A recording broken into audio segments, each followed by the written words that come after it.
You are listening to Speaking Of by WFSU Public Media. Florida's annual legislative session is underway. The Capitol is buzzing with lawmakers and lobbyists. The annual event brings extra traffic and additional spending to Tallahassee. WFSU reporter Tristan Wood and the news service of Florida's executive editor Jim Saunders joins Gina Jordan to share observations and talk through some of the biggest issues getting attention from state lawmakers this year. So I wrote this web post like a dozen years ago where I was observing things from the Capitol. And the reason I did this is because folks in Miami have no clue what happens up here. It was like middle of session, it was boring, nothing, there were no stories to turn. I think they were on a break or something. So my observations were that gum chewing was pervasive and that it made sense if you're begging people for money, you don't want bad breath. That's a very good observation. An observation I've made recently is that it seems like a lot of the lawmakers are really adhering to kind of, I would say, this like South Florida suit style where they're all wearing like these like slim fit cut suits that, you know, you always see like a lot of the like finance people and stuff have on social media and TikTok and stuff like that. And it's pretty good, but I gotta say, I'm not gonna name any names, but I see a lot of times these lawmakers, when they're like sitting down, see the fabric in the back of the suits stretching out. And I really think that if you're gonna go for the slim fit look, I think you should go see a tailor. Make sure that your suit isn't stretching in the back. That's, going into this session, I'm gonna be watching and like trying to see if whether it improves or not. I hope they're listening. I hope they take my advice. Well, anybody who knows me know that they wouldn't take my fashion advice anyway, so I think I'll stay out of this one. Oh, okay. Well, my observation about the suits was that even like in the Capitol Plaza for a news conference at high noon when it was hot in Tallahassee, nobody seemed to sweat. I'm like, do these have special coolers in the sleeves? Mm-hmm. I know law enforcement a lot of times, they'll have like underneath their like bulletproof jackets, they have like those like frozen packs.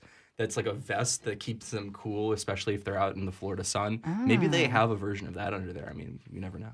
I don't know about that. Yeah. I don't think they're going to have to worry that much about it this year because it can get pretty cold in Tallahassee in mid-January. So yeah, they don't like it. Those South Florida lawmakers are really opposed to this. You know, they're not used to the North Florida wind whipping across the Capitol courtyard. But it does But whip. I mean, with DeSantis announcing his special session about redistricting, that might actually be a problem because it seems like we're going to be here in session going into April, and who knows how long after that, especially with the news that broke last week. Yeah. Well, so let's talk about that. Jim, you wrote an article for the News Service of Florida, your top 10, or at least 10 big issues for the session. You know, a lot of media outlets do that. WFSU does it, and we tend to be largely on the same page. And redistricting is a biggie. Senate and House leadership, they've said, is this correct? They've said that they want to deal with this during the regular session, the redistricting. Well, the House leadership said that. The Senate Republican leadership has basically said, we'll deal with it later if we need to. Mm-hmm. But yeah, I wrote this thing, and of course, 2 days later, the governor came out and said that he was going to hold a special session in April to deal with the congressional redistricting. So you can kind of cross that one off of the regular session list of issues. Even though the House they want to deal with it during the regular session, but it takes more than one to tango. So that issue is not going to be resolved during the regular session, and it looks like the legislature is going to have to come back in towards the end of April and deal with it. Really, the bigger question to me though is how many other issues they're going to have to deal with in April.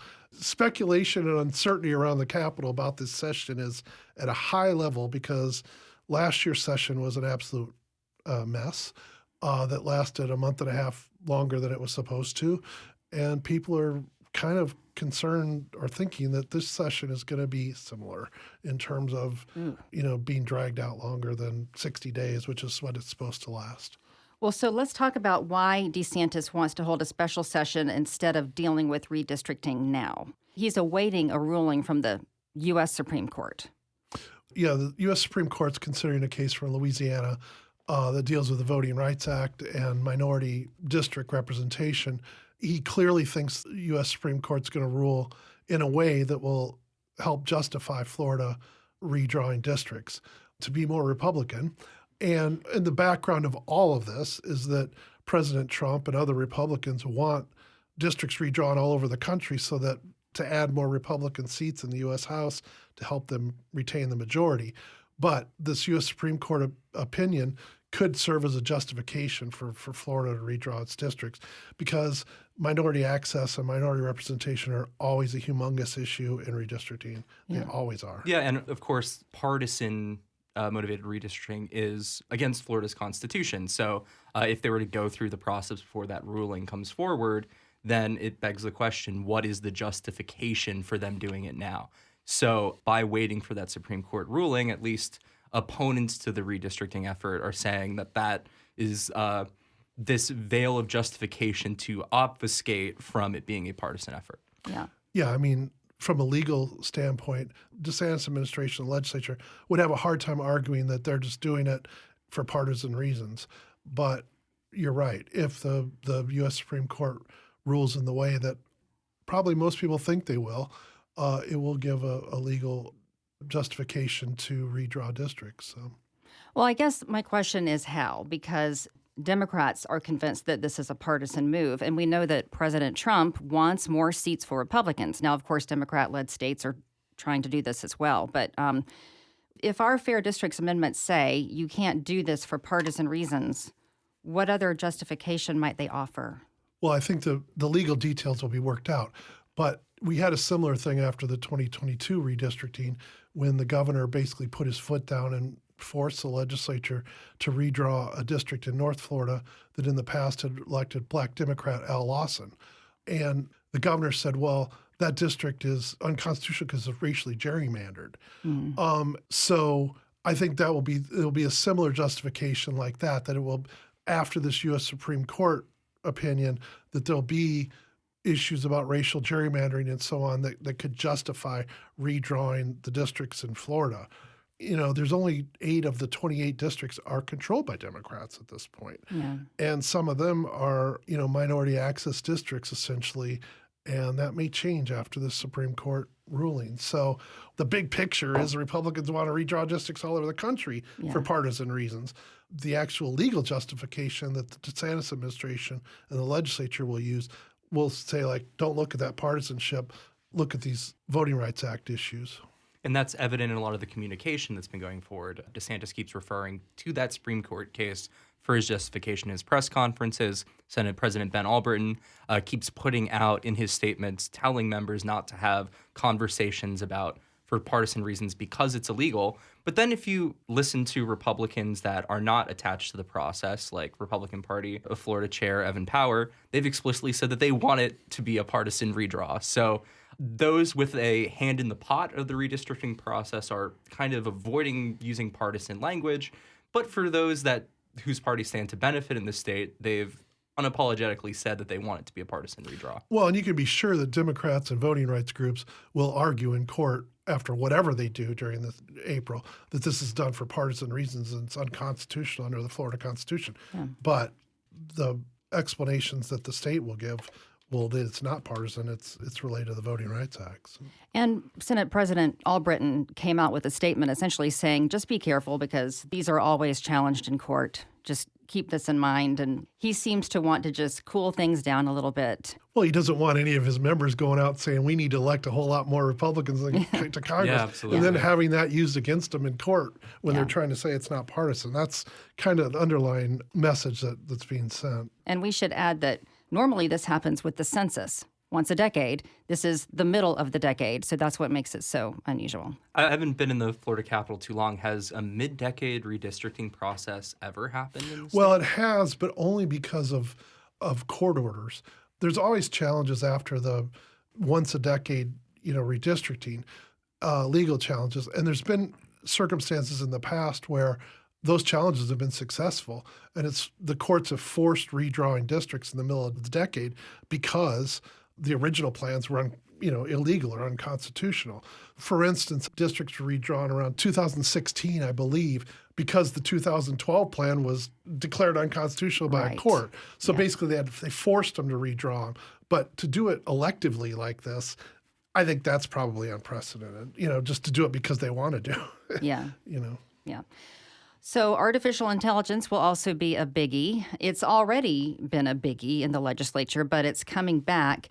And the governor has said he wants an artificial intelligence bill of rights, the goal being to protect data, to just put some safeguards in place for residents. What do you guys know about AI proposals that are coming out? Well, it has various protections. So some of the most evident ones, or some of the more marquee ones that DeSantis has been advocating for, is giving parents the right to control how their children can interfacing with artificial intelligence, requiring notification of users when they're interacting with artificial intelligence, and giving name, image, and likeness protections, giving people the right to protect their image if it's like a famous person or a public figure. If artificial intelligence images are being generated and used for other purposes, it would give them the ability to pursue legal action on that. However, this artificial intelligence Bill of Rights issue that DeSantis is pushing is really a tentpole fight that he's going to have with the federal Republican-controlled government. Trump has come out and said that he wants to preempt states regulating artificial intelligence. So although this is a bill that's been filed in the House and the Senate, whether it gains traction, whether ultimately the federal government tries to challenge whatever ultimately gets passes, that remains to be seen. And that's one of the main themes that's going to be playing out through the course of the session. Mm-hmm. The House had a AI week where they had all these meetings about AI issues. A lot of it was just elementary explanation of what is AI. Mm-hmm. Business groups are also concerned about all this. Businesses are using AI in all sorts of ways that I think you and I don't know or don't understand, and they're worried regulations are going to affect those types of uses. I mean, I think generally the public views it as like generative AI that we see on our phones and stuff, but it's being used in various ways by various industries. There's been these talks about, trying to restrict how it can be used in the insurance industry. And those folks are not happy about this, and they're worried that it's going to dampen stuff they've been doing for years with algorithms and AI and so on. So I think it's a really interesting issue. And the other element of it is the data centers. In a lot of states, they're building these humongous data centers that use a lot of electricity and a lot of water. And there are proposals in Florida to build data centers for AI and other digital services. That's another issue that the business community is concerned that there's going to be an attempt to prevent building data centers, which are a lot of money. And so I just think that this can be overly simplified. It sounds great to say we're going to regulate this stuff, but it's not that simple, I don't think. Yeah. It's almost like, how do you regulate the internet? That's how it feels to me. Well, and whatever they do, if they pass this AI Bill of Rights, I'm convinced there'll be lawsuits galore. They've tried to crack down on social media with a couple bills over the years, and those lawsuits are still pending in federal court. So there may be some stuff they can do that is fairly direct, but I think there's a whole lot of issues out there about this. What do you think it means that Governor Ron DeSantis and a couple of Republicans in the legislature are making this point of contrast with the Trump administration on these AI issues? Where do you think that's coming from? It's funny. I saw a presentation last month by the data center industry, and they acknowledge that they are very unpopular. I mean, people are worried about this stuff, both from the data centers sucking up a lot of electricity and a lot of water and space. So there's one element. And people are worried about, their kids interacting with AI. And then, you think social media has had an impact on kids. AI has even more potential. So people are worried about those sorts of things. So from that standpoint, I think it actually may be a winning political issue for the governor, and it may be a winning political issue for the legislature, but I'm not sure that it's really just that simple. And the federal issue is one element of that too. I think there's a lot of question about how much the federal government can preempt state regulation of this stuff. I don't think that's been clearly answered at this point, despite what the president says. All right, moving on to everybody's favorite topic, property taxes. We know the governor wants to get rid of them for the homesteaded properties. And we had 8 proposals initially that the legislature was talking about. Has that been narrowed down? Well, the House has started moving forward with, I believe it was 4 proposals, 4 of the 8 that they rolled out. But the governor has been very critical of those proposals. And the Senate really hasn't tipped its hand as to what it wants to do, I don't think. That's another issue that could pop into, a special session. Part of the issue with this session is that the House and the governor have been banging heads for more than a year now. Yeah. And so this is another issue where they're banging heads. I think it's a little bit premature at this point to know what's going to happen with the property taxes. I do expect something to be on the ballot. Yeah. So voters will get to decide something, we think, in November, but we don't know Yeah, yet. I mean, it's a politically popular issue to say we're going to cut your property taxes. It's always been popular. Yeah. But again, there's a whole lot of details that are important. On that, what are the timeline restrictions for getting it on the ballot if they had to resolve this in a special session? I would think that it would not be a problem. Candidates don't qualify until June to get on the ballot. I think trying to get to some sort of agreement on what to do is the bigger issue. Yeah. And since this will be a proposed constitutional amendment put forth by the legislature, it doesn't have to go through the Florida Supreme Court. Is that correct? That is correct. Unless there's something really egregious, it could be challenged, I believe. But it's not like a ballot initiative where, for instance, this committee's out there trying to get the recreational marijuana on the ballot, and they have to get the wording signed off on by the Supreme Court.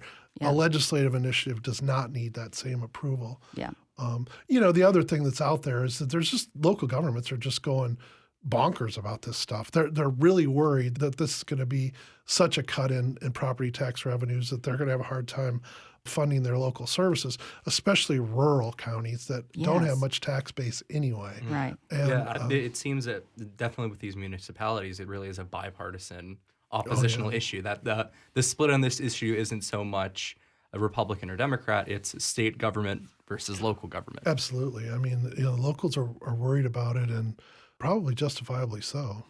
It'll be interesting to see if a proposal is put forth that would explain how the money would be made up, since property taxes fund so many local services. The governor, for instance, has talked about the state providing money to these rural counties to help fill the gap. But the rural counties are going like, well, okay, you might do that for a couple of years, but do we have to come back hat in hand forever to get the money? There's no easy way to make up funding. And if your house is on fire, you want the fire department to come. I mean, that's just the way it is. Yeah. So, And other things you've heard the governor other say is shifting more towards sales tax revenue, like raising taxes on tourists and other things like that. From critics, especially from local government critics, I've heard that if that is done and if funding for these rural areas is reliant on the state government, what happens if there's an economic downturn and there's less tourism to the state of Florida? Property taxes, generally speaking, is a more stable, through economic downturn form of taxation. What happens if state tax revenue for a period of 3-4 years goes down? How do those rural areas get funded if it shifts over that way? Well, and the other thing is that property taxes play a vital role in funding schools. So a part of these proposals is to hold schools harmless, essentially not to do the cuts for them. But then does it all fall on cities, and whatever cuts are all fall on cities and counties and special districts and stuff. So it sounds good politically, but it's also very complicated. Yeah. That brings us to the Rural Renaissance Bill, which would give a boost to rural counties. I feel like Florida is made up mostly of rural counties. Do you think that's fair? I want to say there's like something like 29 or 30 of what they call fiscally constrained counties. That's what the state calls them. But they're rural counties that have limited tax bases and so on. So, I mean, that's a good indication that probably half of the counties, almost half of the counties, are considered rural. Yeah. Ben Albritton has made this really his priority of his time as Senate president. He is a citrus grower from Wauchula. This has been his baby. And I mean, he wants more money and more efforts going into rural areas to help with economic development, healthcare, education, transportation, those sorts of things. And he couldn't get it through the House last year. So it's the ultimate take-home bill for him. Tallahassee is surrounded by, I think we could say, some fiscally constrained rural counties. And Senator Corey Simon has really been pushing this as well. So I know we'll be watching to see what happens there. Yep. I mean, especially in a situation since where it essentially got held up in the House on like these redistricting issues and on other issues where we're waiting to see where the Senate comes down with an alignment with the governor. This could be a real and like it was last year, a real bargaining chip from the House side. So ultimately, what ends up happening with this rural renaissance bill could largely be determined by backroom conversations and negotiations between these political leaders. It's absolutely a negotiating point between the two chambers. I mean, I don't know what the governor thinks about it. I mean, he hasn't made it a big priority of his, but the Senate president wants it. So it absolutely is a leverage point for the House. Yeah.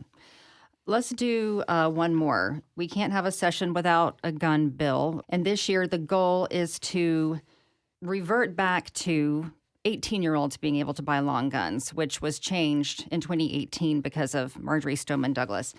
Parkland is kind of in the rearview mirror now, that shooting. I remember at the time it was urgent. The legislature came back and passed this law. What are the odds this time that it's going to be reversed? Well, the House has, passed proposals to repeal that age limit a couple times in the past, and the Senate hasn't gone along.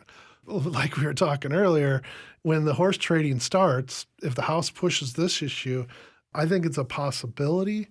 But to your point, 2018 with term limits, a lot of the legislators who were here after Parkland and passed this increasing the age limit to 21, a lot of them are gone, or they're in their final terms because of term limits. So you're right. It kind of has been in the rearview mirror for a lot of people, or they weren't here when it passed, So I don't know whether it'll get through this year. It all depends on the Senate because the House will pass it. Yeah, we're definitely a far way from 2018. If you see a lot of the bills that Republican lawmakers are filing, one of them would allow instructors and faculty on college campuses to carry firearms. The bill sponsor, State Senator Don Gates, cited the recent shooting on Florida State University's campus as one of his justifications for putting this bill forward. So it seems like the conversation around guns has definitely taken quite a shift since 2018. Yeah, I mean, campus carry, people being able to carry guns on college campuses has always been like a no-no, and now they're talking about allowing what they call guardians, which are not sworn law enforcement officers necessarily, to be able to have guns on campuses. It is sort of a shift in what we've seen in the past, but Gates is running the bill, and, so it's got a chance, I think. Yeah, former Senate president, he's got some pull. Hundreds of bills will be filed. Most of them won't get any traction. But these are some big topics that we think will get some traction. Jim Saunders with the News Service of Florida, Executive Editor, thank you for all you do with your reporting. Tristan Wood with WFSU, reporter and host, thank you guys, and we will be listening for your stories. Thank you. It's great chatting.